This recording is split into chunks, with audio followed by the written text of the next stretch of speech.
یہ زندگی چند دن کی زندگی ہے، فانی ہے، ختم ہونے والی ہے، ناپائیدار ہے۔ یہ پانی کا بلبلہ ہے، وہ کسی بھی وقت پھٹ کر ختم ہو جائے گا۔ کامیاب وہی ہیں جو اس دنیا کی زندگی کو آخرت کے سنوارنے کے لیے استعمال کرتے ہیں، اور وہ لوگ ناکام ہو جائیں گے، نامراد ہو جائیں گے جو اس دنیا کی زندگی میں آخرت کو بھول جاتے ہیں، موت کو بھول جاتے ہیں۔ موت ایک ایسی حقیقت ہے جس کو جھٹلایا نہیں جا سکتا۔ ہر انسان نے اس دنیا سے آخر ایک دن چلے جانا ہے، اور یہ طے نہیں ہے کہ کب جانا ہے۔ جب یہ زندگی بالکل ناپائیدار ہے اور عارضی ہے تو کیوں نہ اس آخرت کی زندگی کی تیاری کی جائے موت سے پہلے جس آخرت کی زندگی کی تیاری کے لیے اللہ رب العزت نے اس دنیا میں ہمیں بھیجا ہے۔ اللہ رب العزت نے قرآن کریم میں بار بار موت کی حقیقت بتائی ہے۔ کل نفس ذائقۃ الموت وانما توفون اجورکم یوم القیامہ، فرمایا کہ ہر نفس نے، ہر جان نے موت کا ذائقہ چکھنا ہے۔ جو زندہ ہے اس نے مرنا ہے۔ وانما توفون اجورکم یوم القیامہ، قیامت کے دن تمہیں تمہارے اعمال کے بدلے پورے دیے جائیں گے۔ نیک اعمال ہیں تو جنت ملے گی، بد اعمالیاں ہیں تو جہنم ملے گی۔ اللہ رب العزت کے ہاں ظلم نہیں ہے، انصاف ہے، عدل ہے۔ ولا یظلم ربک احدا، اللہ رب العزت کسی پر ظلم نہیں کرتا۔ جو ذرا برابر بھی نیکی کرے گا، فمن یعمل مثقال ذرۃ خیرا یرہ، ذرہ برابر بھی اس نے نیکی کی ہے، قیامت کے دن اس نیکی کو اپنے نامہ اعمال میں پائے گا۔ ومن یعمل مثقال ذرۃ شرا یرہ، اور اسی طرح جس نے ذرہ برابر بھی برائی کی ہے، جس کو وہ بالکل حقیر سمجھتا تھا کہ شاید یہ کوئی گناہ ہی نہیں ہے، قیامت کے دن نامہ اعمال میں وہ بھی لکھی پائے گا۔ فرمایا قیامت کے دن تمہارے اعمال کا بدلہ تمہیں پورا دیا جائے گا۔ فمن زحزح عن النار وادخل الجنۃ فقد فاز، جو شخص جنت میں داخل کر دیا گیا، جہنم سے بچا لیا گیا، حقیقت میں وہی کامیاب ہے۔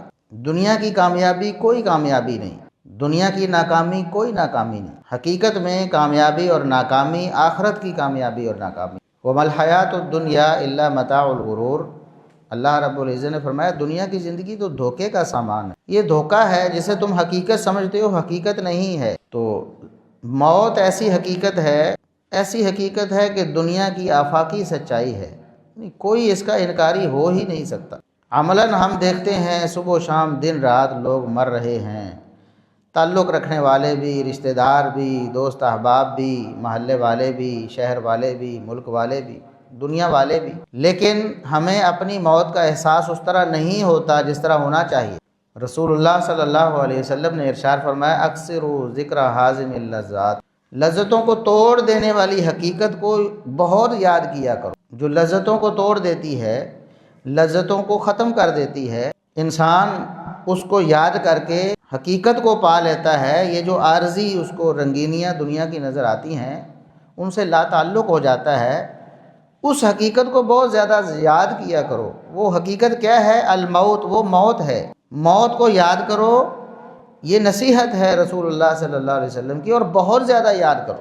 آج ہم دیکھتے ہیں کہ موت ہمیں کتنی یاد ہے، کئی دن، مہینے، سال بھی پتہ نہیں ہمیں حقیقت میں موت کے حوالے سے دل میں خیال آتا ہے کہ نہیں آتا۔ لوگوں کو مرتے تو دیکھتے ہیں لیکن یہ سمجھتے ہیں کہ ہم نے پتہ نہیں کب مرنا ہے، جب مریں گے تو دیکھی جائے گی۔ سمجھتے ہیں کہ شاید ابھی ہمارے لیے بہت لمبا عرصہ پڑا ہوا ہے، ہمیں تو بڑی مہلت ملی ہوئی۔ حقیقت میں موت کو یاد کرنا یہ رسول اللہ صلی اللہ علیہ وسلم کا حکم ہے، اور بہت زیادہ یاد کرنا۔ آپ صلی اللہ علیہ وسلم نے قبروں کی زیارت سے منع فرمایا تھا، لوگوں کو منع فرما دیا اسلام کے آغاز میں کہ آپ نے قبرستان نہیں جانا۔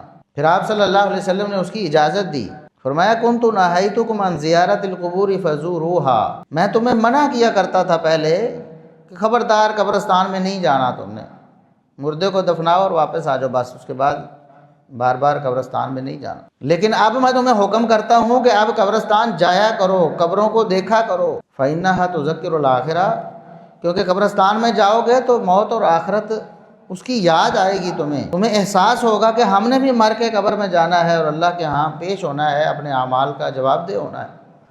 اس لیے اب قبرستان جایا کرو۔ قبرستان جانے کا جو مقصد رسول اللہ صلی اللہ علیہ وسلم نے بیان فرمایا وہ آخرت کی یاد، وہ موت کو یاد کرنا ہے۔ آج ہم مجبوری میں کوئی مردہ دفنانے کے لیے قبرستان چلے جاتے ہیں، ویسے بھی گزر ہو جاتا ہے، لیکن ہمیں موت اور آخرت یاد نہیں آتی۔ موت اور آخرت کو یاد کرنا، یاد رکھنا اور اس کی تیاری کرنا، یہ ایک انسان کے لیے از حد ضروری ہے۔ اگر اس کو موت اور آخرت یاد نہیں اور اس کی تیاری نہیں کر رہا، دنیا میں کتنی بھی کامیابیاں سمیٹے گا، وہ ناکام ہے، نامراد ہے۔